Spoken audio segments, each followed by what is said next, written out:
الحمد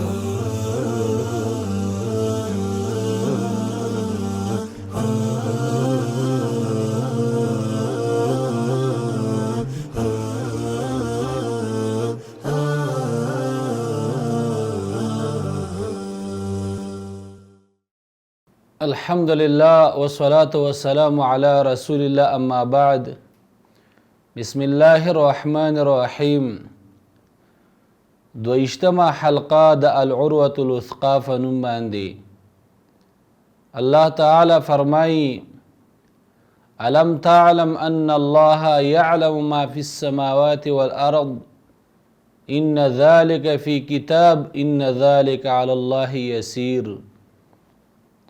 محترم اوریدونکو، تقدیر د ایمان د ارکانو نه یو رکن دی او دا خبره یاد ساتل چې د تقدیر دا څلور مرتبه لري چې په هغې باندې ایمان دا لازم دی. اول نمبر هغه علم دی چې الله تعالی په هر شي باندې پوهه دی. دویم نمبر اغال کتابه، یعنی الله تعالی هر یو شی دا لیکلی دی او دلیل په هغې باندې دا آیات دی چې الله فرمایي ألم تعلم أن الله يعلم ما في السماوات والأرض إن ذلك في كتاب إن ذلك على الله يسير. آیت نه پوهیږي چې یقینا الله تعالی پوهه دی په هغه څه باندې چې په اسمان کې دي او په ځمکه کې دي. یقینا دا ټول په کتاب کې دي، یعنی لوح محفوظ کې لیکل شوي دي. یقینا دا په الله تعالی باندې آسان دي. دریم نمبر دا مشیت ته، یعنی الله تعالی چې څه وغواړي هغه کیږي. الله تعالی فرمایي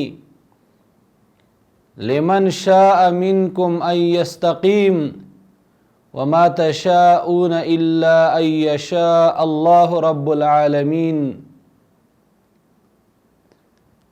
لپاره د هغه چا چې وغواړي ستاسو نه چې هغه برابر روان شي او تاسو نه غواړئ مګر هله چې وی غواړي الله تعالی چې رب د ټولو خلقو دی. او څلورم نمبر الخلق دی، یعنی پیدایش او پیدا کوونکی د هر یو شي دا الله تعالی کلی دی. د هر یو شي پیدا کوونکی الله دی. اللہ تعالیٰ فرمائی اللہ خالق کل شیء وهو على کل شیء وکیل. اللہ تعالیٰ دا ہر شی پیدا کون کے دے او هغه په هر شی باندې ذمہوار دے. وصلی اللہ علی خیر خلقه محمد وآلہ واصحابہ اجمعین.